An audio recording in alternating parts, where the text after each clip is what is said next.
My name is Ken Dumbo, the MC with the sauce. Don't forget to subscribe to JQ. Brothers and sisters, the Muslims, successful prayerful Ramadan. I'm hoping that during this period, people shall moderate their attitudes and appetite and be more prayerful, because I think this country requires prayers now than ever before. The attitudes that most politicians are exposing towards the faithful is not the right attitude. I think time has come for us to try and change our attitude. Now, the question you have asked me is a very important question. Is there any political will? There is rhetoric. That's what there is. There is rhetoric. We hear people talking about what they are doing to try and reduce the cost of living, but we don't see any positive impact on the cost of living by their rhetoric. I think that there's a lot that the UPND could have done to reduce the cost of living. First, they should have not done away with the source of highest revenue in the country, the tax on the mines. Every Zambian must be aware of the fact that the largest foreign currency earning sector in Zambia is the mining sector. And indeed, the mining sector is the one that is supposed to be the milking cow for the sake of developing the country. The UPND government, soon after forming government in 2021, one of the first things they did was to go into cahoot with the mining companies, whereby they decided that mineral royalty tax, which was introduced by previous governments, not even the PF, it was introduced by the MMD government by Levy Patrick Munawasa. We in the Patriotic Front may just have come to change the approach to the mineral royalty tax. However, the UPND, in their wisdom, decided that they will make that tax deductible. The argument they present is that the mining companies are still paying the mineral royalty tax. However, the truth of the matter is that that mineral royalty tax that mines pay is deducted from the final tax which the companies are paying. And once you make it tax deductible, what you're literally saying is that the government is simply borrowing that money. And when the time comes for the government to receive what is due to the Zambian people through the tax, the final tax which the mine should pay, it is deducted.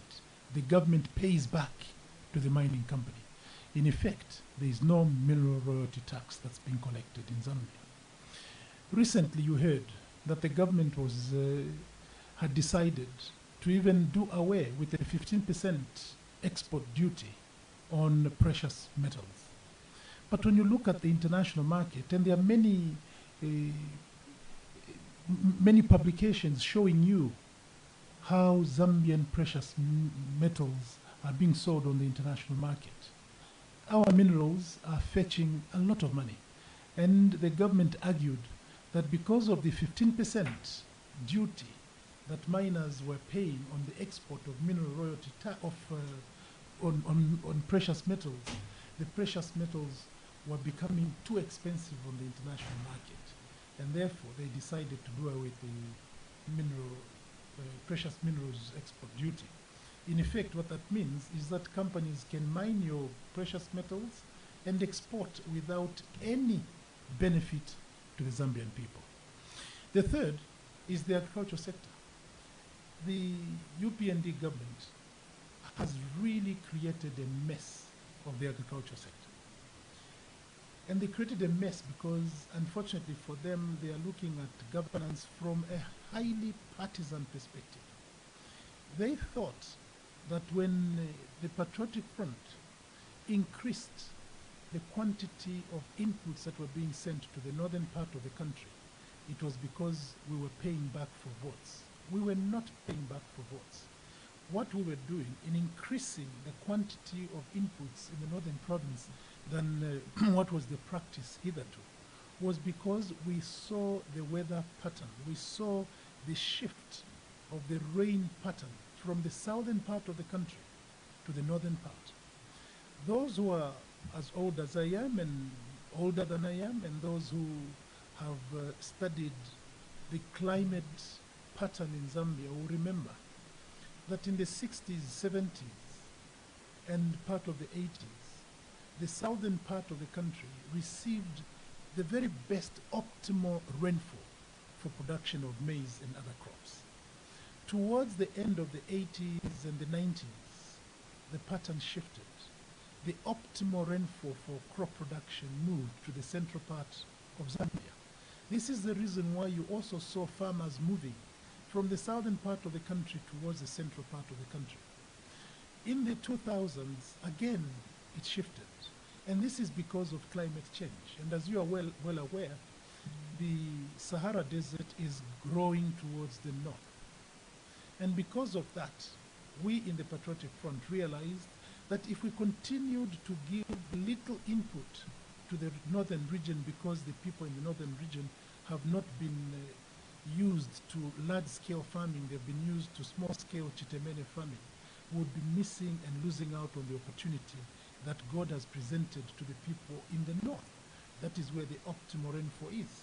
That was the reason why in the year 2015, 2016, we decided to increase the quantity of inputs to the northern part. And your listeners may wish to know, and they can go and research this, they can go to Zamstats, they can go to Ministry of Agriculture. They'll go and find that ever since 2016, the bulk of maize production in Zambia has been from the northern region. Why is that? It is not because the people of the other parts of the country have stopped producing. No, it is because the rain pattern has shifted and it's favoring the northern part. When the UPND came in, they said, no, this was a political decision. And they decided to reduce the quantity of input being supplied to the northern region and instead moved it to other parts of the country.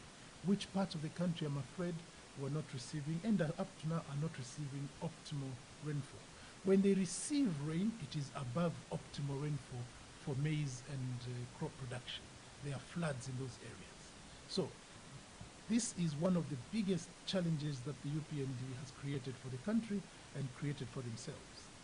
Over and above that, and I know that the UPND don't like to hear this, but their appetite for cash, their appetite for money, led them to offloading the granaries of Zambia. The Zambians will remember how ministers were going with the ZNBC cameras to our maize sheds and saying, look, there is so much maize that we have in the country. We don't need all this maize. We're going to export it. They exported strategic reserve.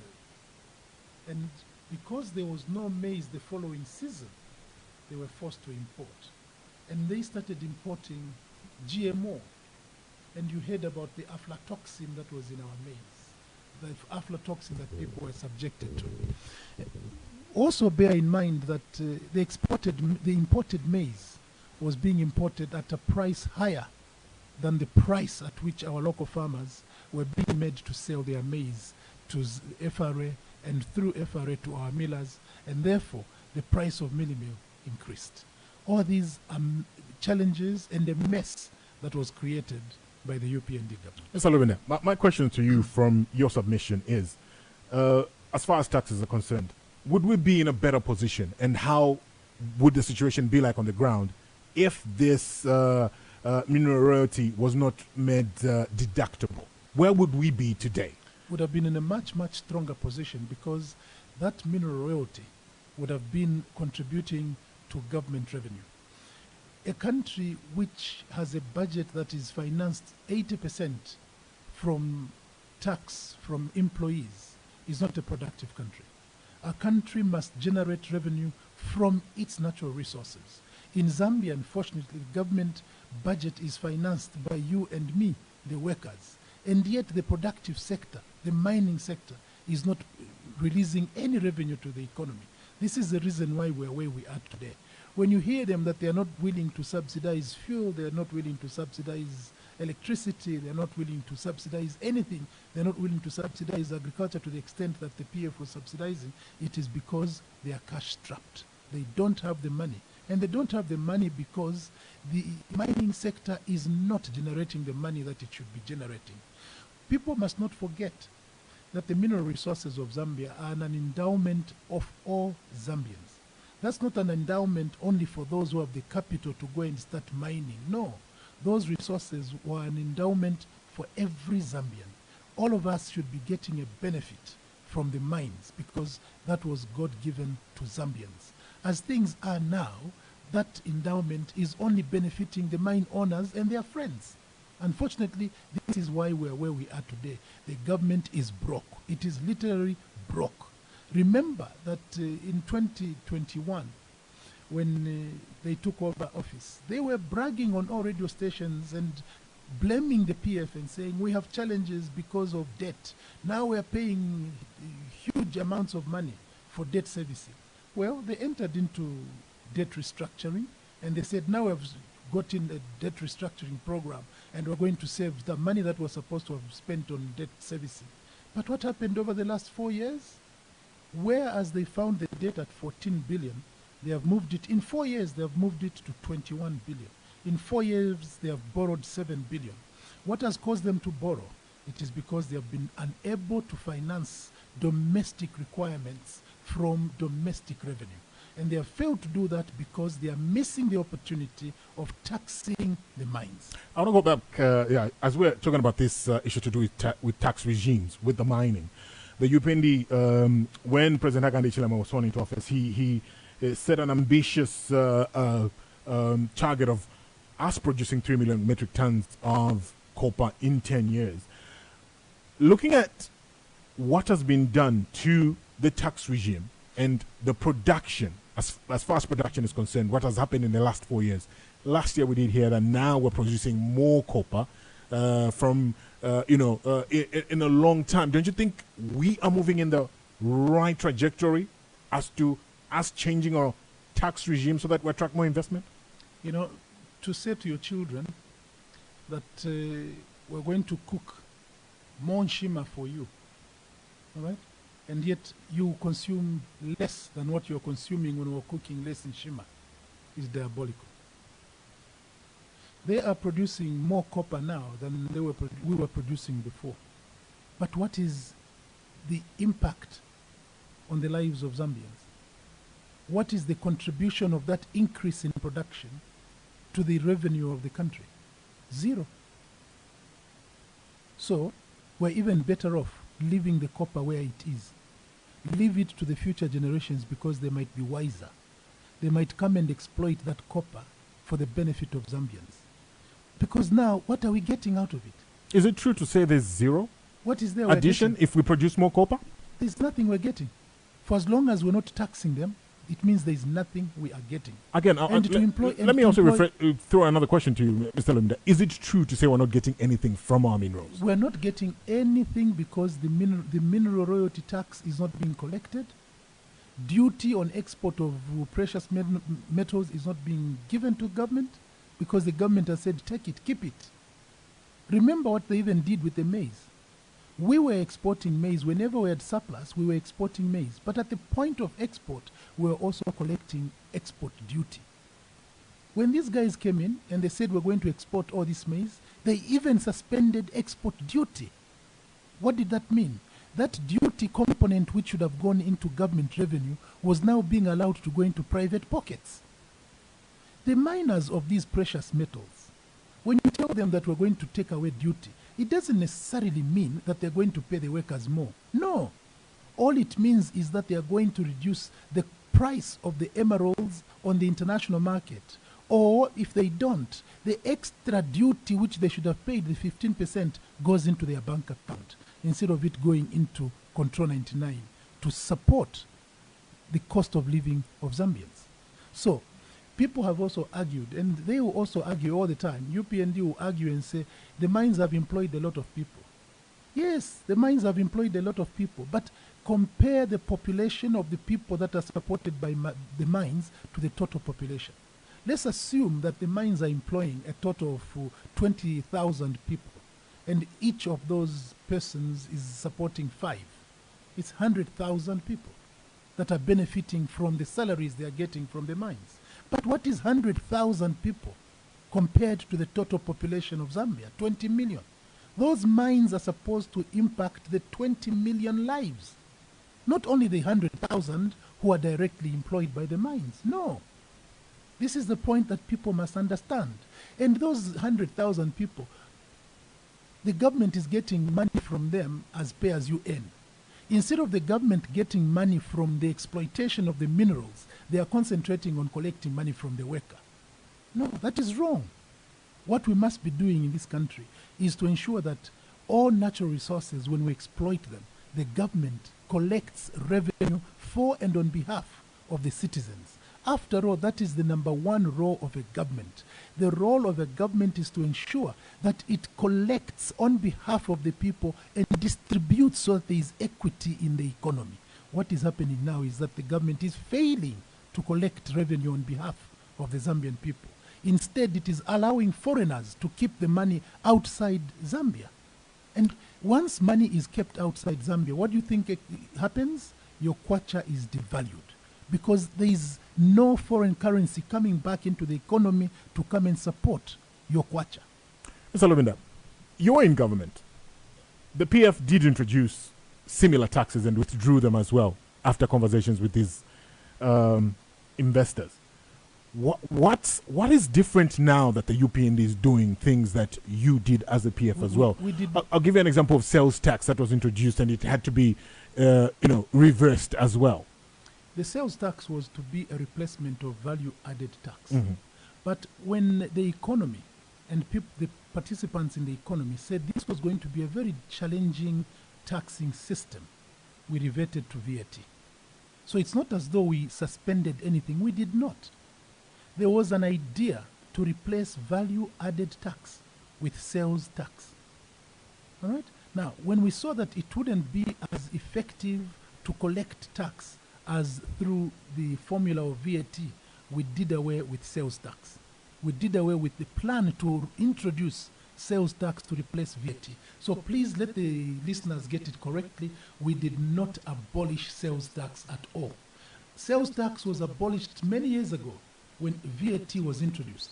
And we were thinking that we may reintroduce sales tax because some people were thinking it would be more effective, more efficient. But after consulting with stakeholders, we realized it was going to be a more problematic system. That's how it was abandoned. So please make no mistake, we did not do away with sales tax. Best of those reasons that you've given, let's look at the reasons that have been put forward by the UPND government as to why they decided to remove the 15% export duty, of which they put reasons forward to say our gemstones will be fetching higher for a higher price on the market. Don't you think they have valid reasons for doing that? There are no valid reasons. For as long as you want people to export your minerals and they keep all the money and there is nothing that is being attributed to your revenue. There is nothing that is coming from the export of your minerals to impact the lives of Zambians, then that exercise is an exercise in futility. It is totally useless. That's why I even said you are better off shutting those mines. If you're not able to utilize them for the benefit of Zambians, shut them until another generation that will be wiser than you comes to exploit those minerals for the benefit of every Zambian. You can't allow that a few people who have the money, who have the systems to support them, okay? Because most of these miners, they don't even have the money themselves. They go to their countries and borrow from the banks. They come and invest in your country, and they exploit your minerals, and they come to you and say, they arm twist you. Look, if you don't take away duty, we can't export these minerals because the international price is low. And you also agree, all right, just export them, don't give us anything. Now, why are you allowing them to export? Why are you allowing them to, in the first place, exploit the resource? It is the same as you and me having your small garden and you tell a person, come and farm here. And the guy comes to tell you, yes, I'm going to farm and I'm going to live in your house. But I'll not pay you rent. And also I'll sell my product, but don't get any revenue from it. Why would you have such a person? Again, we do get revenue from these gemstones, Mr. Lubinda, because The comparison that was made was, look at Brazil, one of our competitors, as to, in this gemstone field. They charge 2% on their taxes. If you add up our taxes, if we had added the 15% to the current 6% that they are paying, our gemstones would be fetching on the market with a 21% tax regime on it, compared to our competitors who only have 2% on the market. You're making wrong comparisons. Okay, you're making wrong comparisons. What is the 2% that Brazil is charging? Export tax. Export tax. Yes. And what about mineral royalty tax? What are they paying? Don't tell me that it's free. It is not. All the other countries that are producing minerals, all the other countries that are producing oil, they make money from those companies. Okay? And the majority of them, especially in Central America and South America and in Asia, most of those companies, if you go and look at their shareholding, their governments have a stake in it. Some of them as high as 60%. For you in Zambia, 0. Even the little shareholding you had, you gave it away for a song. At the end of the year, the companies you're talking about in Brazil, they also share the profit with the government. So even if they were to reduce tax, but at the end of the year they are making profit which the government is going to collect. Here, you give away the shareholding that you had, 51% you take it down to 0, and then on top of that you even give them incentives that we don't even want you to pay us mineral royalty tax. And by the way, for the sake of the listeners, mineral royalty tax is the same as rent. You are renting my house. You pay me rent for my house. And if my house has a poultry and you're running my poultry, when you make profit in that poultry, give me some of that profit. All right? But you say to the person, the rent is free, and also the profit you make there, don't even pay me anything. Are you in your right frame of mind? No. So please, you're making wrong comparisons. Compare apple with apple, not apple with banana. The countries you're talking about have shares in those companies. They participate in the profit. Here, we don't. And this is the reason why we in the Patriotic Front, in the first place, were saying enough is enough. We cannot allow foreigners to exploit Zambia's resources at the expense of Zambians. Let us find ways of ensuring that the government has a stake in these companies. So that even if we come up with these ideas of how to increase production and how to increase the market, the benefit must be seen to be impacting on Zambians. That is the point. The World Bank presently reclassified Zambia as a poor nation. In fact, Zambia is now one of the poorest nations in the world. How does that make you feel? Very sad. Extremely sad. That we're the 6th poorest nation, and yet we're the 10th largest producer of copper. That's paradoxical. It is a paradox. That we're the 10th largest producer of copper, and yet the 6th poorest country in the world. And especially now that we're being governed by people who said they knew how to run the economy. They promised you and me that they'll come and turn things around because the PF were failing, the MMD failed, UNIP failed. They will come and change things, and they have changed things for the worse. It makes me feel extremely sad.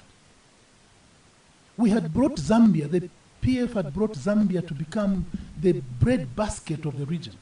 We were producing enough maize to feed the region. What have we become? A country that is now importing maize. Those are reasons why we have become the 6th poorest country. Okay? Instead of paying back the 14 billion, which they've been complaining about, they've increased it to 21 billion. And how do you expect the economy to improve? How? And when you ask, where is the 7 billion? Show us where you spent the 7 billion. For goodness sake, show us one road you have done. The only road you have done is the one in Shantumbu, going to the president's house. That's the only road you have done. Where is the 7 billion? How has it impacted on the people? You talk about free education. Fine. Show us the new university you have built for those children who are attending free education.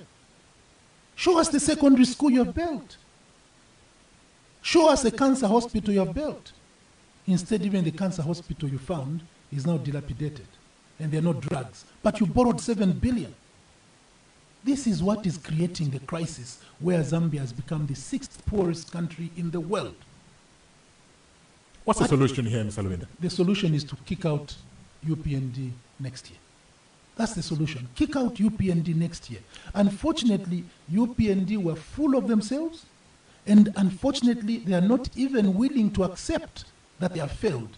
Every day they are banging their chests. Every day, me, I've done this. I am the first out of all the presidents. I'm the first one to open a mine. For goodness sake, that mine was closed because it was not making any benefit for Zambians. You remember very well that a lot of these copper mines had closed at a time when the price on the international market was low. The government did not say, oh, because the price of copper is low, we'll allow you to just export and there is no benefit to Zambia, just export. No, the government said we still need our share. Give to Caesar what belongs to Caesar. And the company said, in the meantime, we'll close. Yes, close until the prices improve. Okay? You cannot continue growing your cabbage and yet the market is flooded and you say, I'm just going to grow it and give it away for free. Then you must be insane. The market forces dictate what to produce.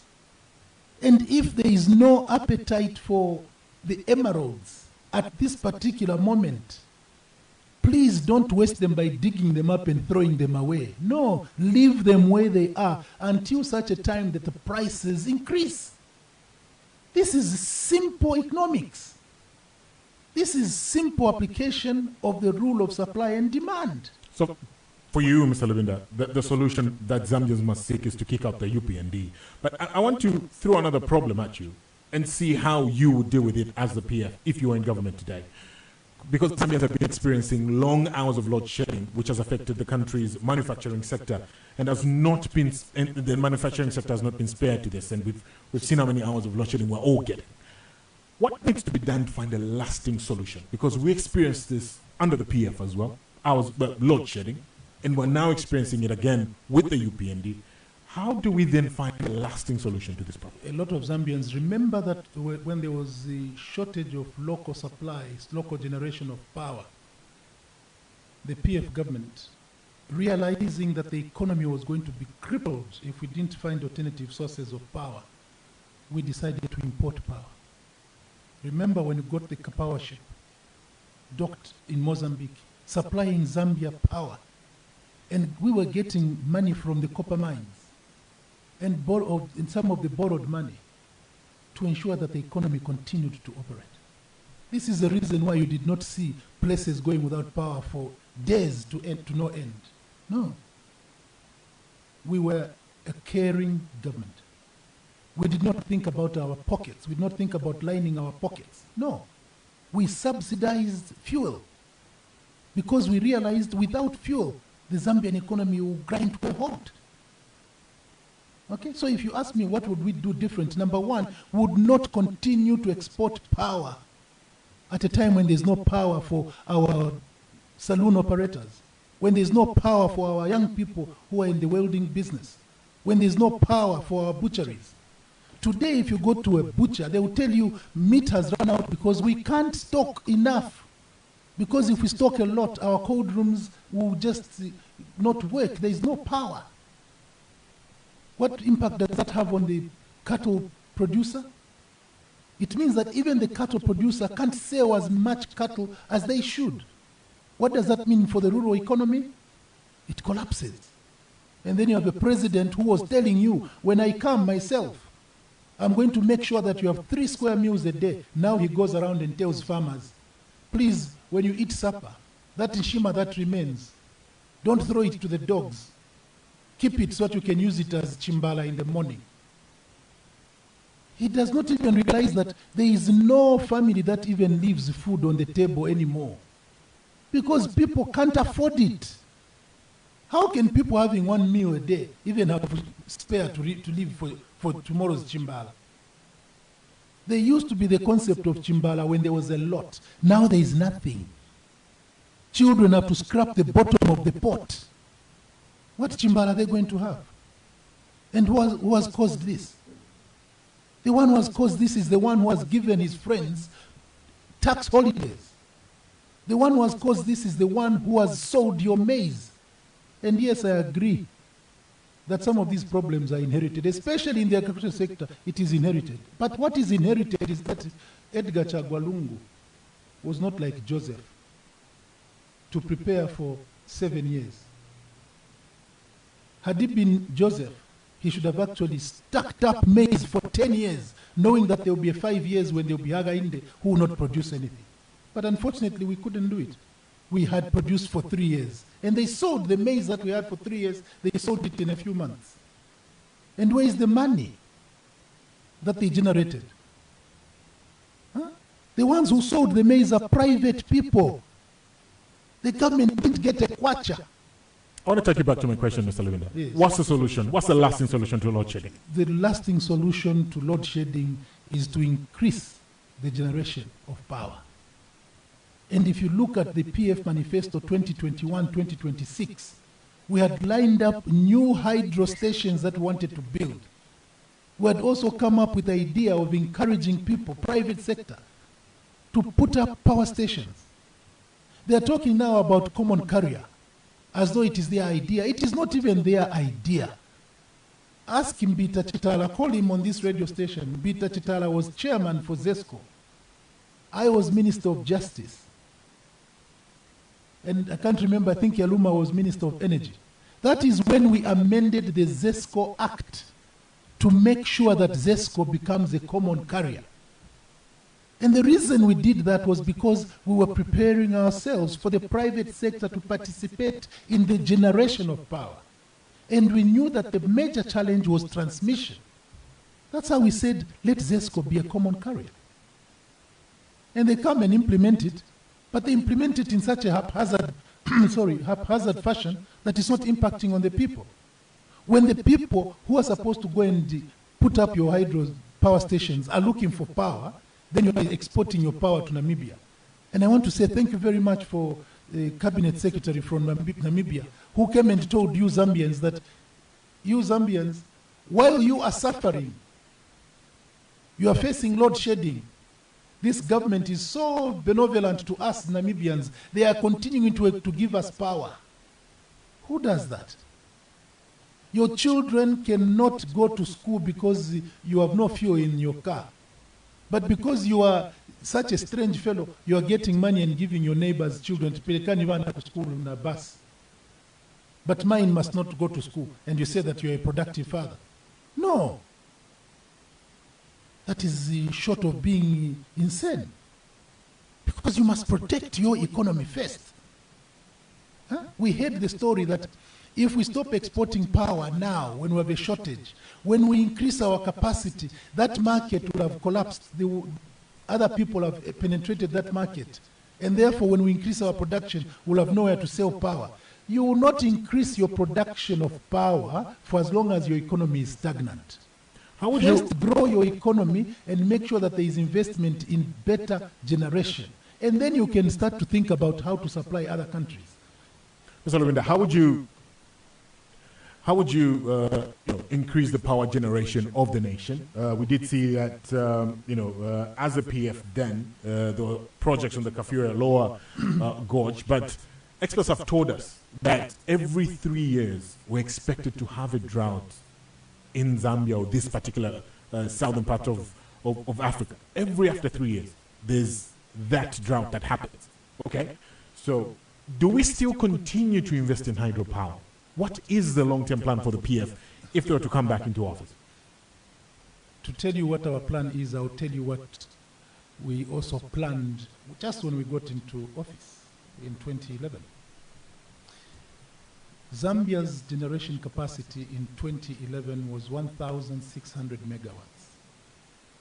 And knowing the statistics that you are mentioning, that there will always be a drought every 3 years. Yes. Okay? And knowing that the economy was growing and the demand for power will continue to grow, what did the PF do?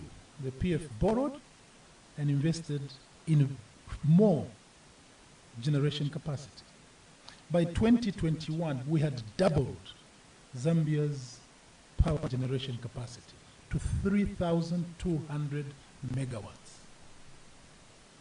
We were also alive to the fact that during the seasons of drought, the hydropower stations would not generate as much power as would require. What did we do? We encouraged investment in alternative sources of power, such as Mamba collieries. I'm sure you know that Mamba collieries came upstream during the time of the Patriotic Front. Mamba collieries phase 2 was a PF project. Okay? You had the oil plant in Ndola, thermal plant in Ndola. Why? Because we knew that we would require other sources of energy. I've spoken to you about solar.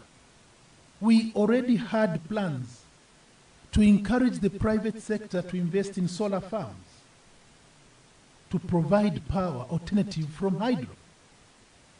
So when you vote back the Patriotic Front, we will not have to go guessing because we already have all these plans lined up. All that we'll do is to dust these 5 years that we have lost and continue where we left it. Continue along the same planning trajectory that we had. I've told you about the planning trajectory we had on common carrier. The reason we were doing that was because we wanted to encourage private sector participation in the generation of power. So that's what we'll do different. All right. I want us to have a conversation about your party, the Patriotic Front. You as acting president of the Patriotic Front, what are your immediate priorities for the party, and how do you plan to reorganize and revitalize the party structures?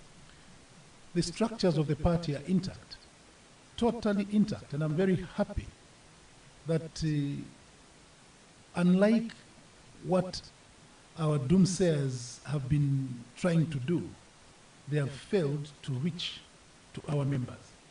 They have failed to reach our structures. They have failed to destabilize us. The only thing that they have managed to do is to hijack the officialdom of the party. What do I mean by that?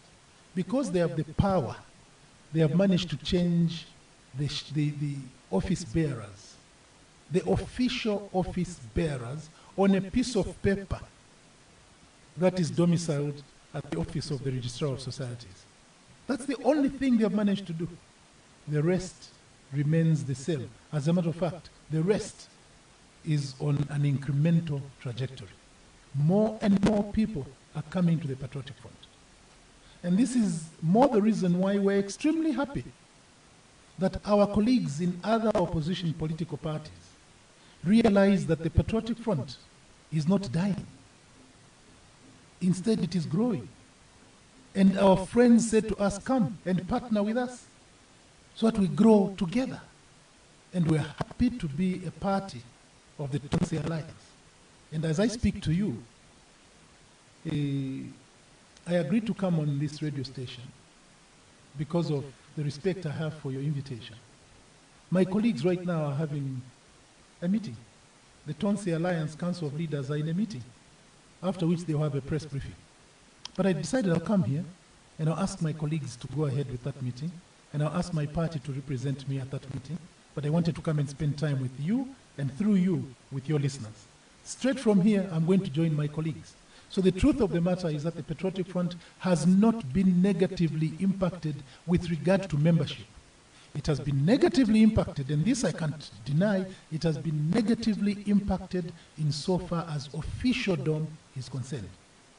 We cannot participate in by-elections using the name Patriotic Front because the ECZ, without reference to any law, decided that because we have changed the official office bearers at resource societies, now for any candidate to file in nomination, we must see this name of the president and the name of the secretary general so that they go and compare with the names at the official names at the Registrar of Societies, and they disqualify our candidates.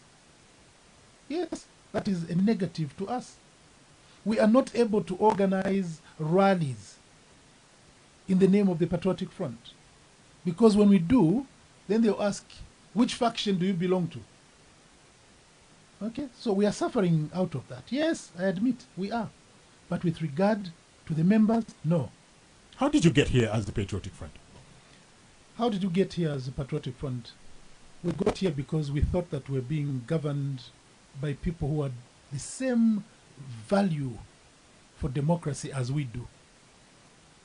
But we deceived ourselves. We didn't realize that we're being governed by people who have no respect for multi-party democracy.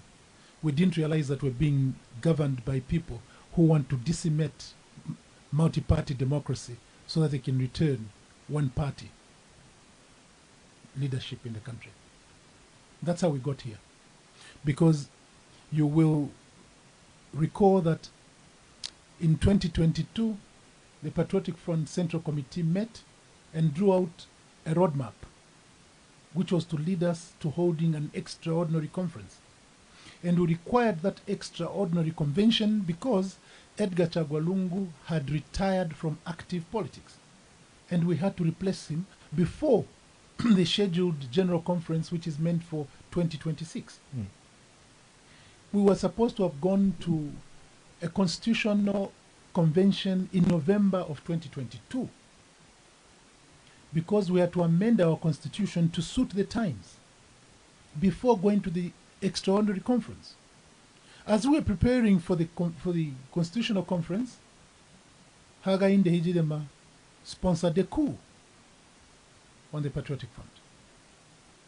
And nobody in the Patriotic Front ever thought that the government of Zambia would be so interested in the affairs of an opposition political party to an extent that they want to bring it into extinction.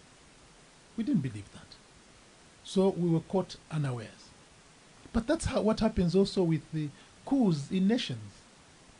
When there's a coup, everybody is caught unaware. And we were caught unaware. The good thing, though, is that, like I said, that was a short-lived victory for them. The Patriotic Front continues to move on. Now, we're also, unfortunately, subjects of the inertia in the judiciary. We brought matters before the judiciary, and all those matters are gathering dust. How can the judiciary sit on a matter of governance of this nature for years? 2022, 23, 24, 25. The judiciary is not attending to these matters which have an impact on the governance of Zambia. And remember, this democracy is a constitutional issue. It is provided for in the constitution that Zambia shall be a multi-party democracy. It is the duty of the judiciary, like it is the duty of you, the fourth estate, like it is the duty of the legislature and the duty of the executive to ensure that Zambia's multi-party democracy flourishes. But the judiciary has been dragging its feet on resolving this matter which is affecting the existence of multi-party system. And yet they are quick to handle a matter of wizards, of chameleon. Huh? The matter of chameleon just happened, and quickly they even want to bring television. And now they're even failing to produce witnesses. But they were in a hurry to handle a matter of chameleons. And they are slow to handle a matter of multi-party democracy. What is happening? Huh? Chief Justice Mumba Malila, what is happening? Why is it that there is cold feet on the matter to do with the PF? Please handle the matter and tell us that the coup that was sponsored by Hakainde was legal, so that we move on. We give you the name and forget about it. I'll ask you this. You've accused the president twice on this show of sponsoring these divisions in the Patriotic Front. Do you have evidence to that effect? And also, why haven't you, as a Patriotic Front, had conversations within yourselves on how to resolve these matters? Because on multiple occasions, I will cite some of the president himself and obviously his PSS, the party. They've distanced themselves from whatever is happening in the Patriotic Front. My dear friend, your viewers would answer your question even better than I when you say I've accused the president. His footprints, his fingerprints are everywhere. They are littered everywhere in that coup. Everywhere. Never ever in the history of Zambia have you heard that Inspector General of Police commands battalions of police officers to go and give protection to an opposition convention. Never. You saw that during that 24th October 2023 coup. You saw it. Never in the history of Zambia has the police allowed that an opposition political party should have a convention on Independence Day when Zambia is actually playing host to a foreign president. Never. Never in the history of Zambia have you ever heard that ZNBC outside broadcasting services, a very expensive venture, would leave State House and go to Mulungushi just in time for the opening of that convention. What a coincidence. How could they have planned to coordinate so well if the state was not involved? The convention was held in the night. It concluded in the night of the 24th of October. The following morning, the so-called elected officials had already given their fingerprints to the police. Even criminals, when they are arrested, fingerprints are not lifted in the night. But in this particular case, fingerprints of those people are lifted in the night. Don't you see the fingerprints of government there? And the following day, the Registrar of Societies was being told, can you change the names of office bearers? You saw what happened to the poor lady who said, this I'm not going to do. Where is she now? She was removed from office. Huh? And the lady was obliged by court. Can you publish the actual office bearers that you have? What are the names? She published and she was reprimanded and removed. Can't you see the fingerprints of government in that? And the reason I'm bringing in Hakainde Hichilema is because he is the chief executive officer of Zambia. Nothing and nothing can be done by any institution of government without the authority of president. Nothing. The IG cannot send people to go and protect an opposition political party meeting without the sanctioning of the president. He does it in the name of the president. So yes, these are not blind accusations. There is evidence that Hakainde Hichilema was the sponsor of that coup. Have you had conversations with other leaders of these factions? Mr. Mao Stampa, Mr. Chavinga on one hand. You're all Patriotic Front. Yes, we are all Patriotic Front. And I'm sure that you saw pictures that were posted by Mao Stampa when he went to visit President Edgar Chagwa. So yes, there have been conversations. All right, there have been conversations. Now, the question that you asked is, have we come up with resolutions? The only resolution here is that the sponsor of the coup must cut the puppeteering strings. Once he lets loose of the puppets, then probably there would be progress. Outside that, we only have to depend on the law. And the law takes us to the judiciary. And we have done what is provided for in the law. We are not barbaric to go and start fighting and hacking and no. Huh? I can also disclose to you that on that fateful coup day, when we heard that there was this meeting at Mulungushi, we actually sent our people. We sent some people, please go and find out what is happening. But when they got to the gate of Mulungushi, the police were asking them for accreditation. Now, we didn't even know where that accreditation was being given and what the criteria was for giving accreditation. So our people, genuine members of the PF, who wanted to go there and say, but we are also supposed to be delegates. Why are we not delegates? According to our party constitution, we are delegates. Why haven't you invited us? They were barred, they were stopped. Now, who was instructing the police that there must be accreditation? And what was the interest of the police? So you can see what we're doing now, dear listeners, is that we are depending on the law as it is established. That the judiciary must do one thing and one thing only. Look at the constitution of the Patriotic Front and answer the question, that so-called convention through which people elected themselves, was it held in accordance with the constitution of the Patriotic Front?